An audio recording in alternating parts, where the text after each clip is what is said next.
What's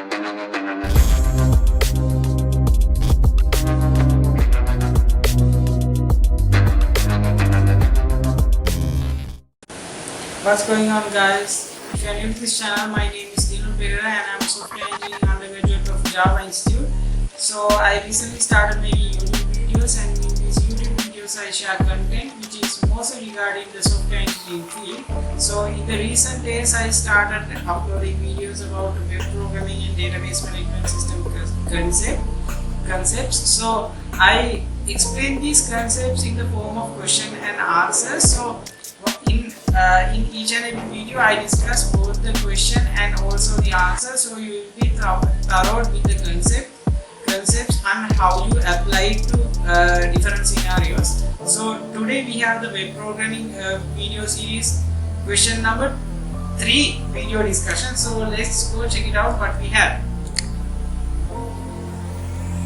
So this is the question that I have in this video. So in this I am supposed to design this interface without using Bootstrap. So Bootstrap, if you are wondering what is Bootstrap is a CSS framework. So if someone wants, if he or she can't design his own CSS, he can use the Bootstrap file. But as per this video, this question I am not supposed to use the Bootstrap file or any other CSS framework. I am supposed to design the given interface using my own CSS. So let's go check it out how I am going to do it. So I will click on view answer button. So this is the interface that I designed. So for large devices you get this interface. It says, according to the question, it says you must have this interface for smaller devices and this interface for larger devices. So once I click on view answer, you have this interface right here. According to the large device, you have the first name, last name, the gender. You can pick your gender and you can allocate the date. You can allocate your date of birth and your first contact number, the second, the email. You can enter your password. You can enter the number of your street address and your street 1. If there's one street 2, then you can enter your next street, and then you can enter your city location. And when you adjust the size of the browser, you get this design according to the question. You must have this design once you change the size of the browser, and all the components are shifted according to size once you change the size of the browser. So now I am going to explain how I did this using the Visual Studio Code without using Bootstrap.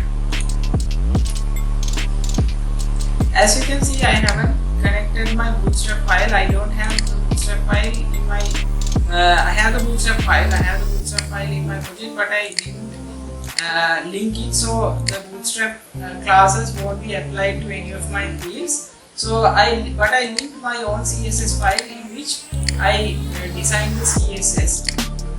So here I have the CSS. Here I have linked the CSS file.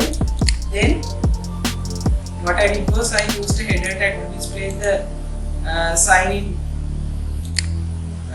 in head, and this is what you call the header. This is the largest size you have. This is H1. You have H1, H2, H3, H4, H5 and H6. H6 is the smallest and H1 is the biggest. This is the biggest font size the header can take. You can take more than that, but from the defined sizes, this is the biggest. So you have certain rows.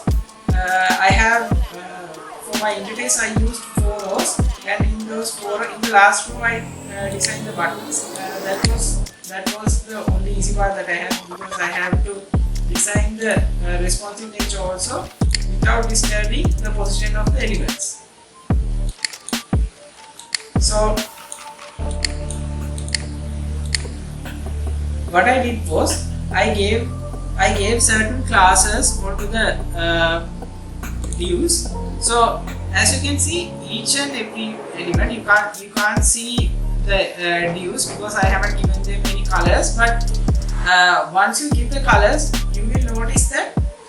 Each and every element is inside a div. So I have given some space inside the div, so every all these elements won't be packed. So I gave some space between the elements by giving a padding. As you can see in my style.css, I have given a padding of 10 pixels between each and every element in the divs. And also, now here, according to the interface, the first name and the last name are inline in this situation, but once you change the size of the browser, it breaks onto 2 lines. So that happens using the display feature. If you place display inline, it would be displayed in a row, in one line. But if you display inline block,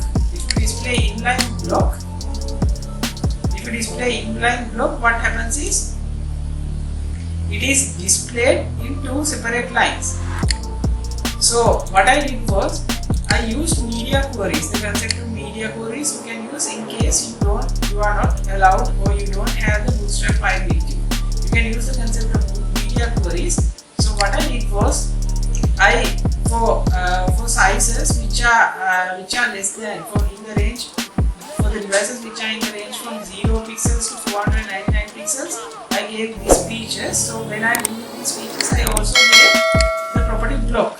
So once you give the property block to this size, so this is in the range of 0 pixels to 499 pixels. Once I give on the property of block, it breaks down into 2 separate lines.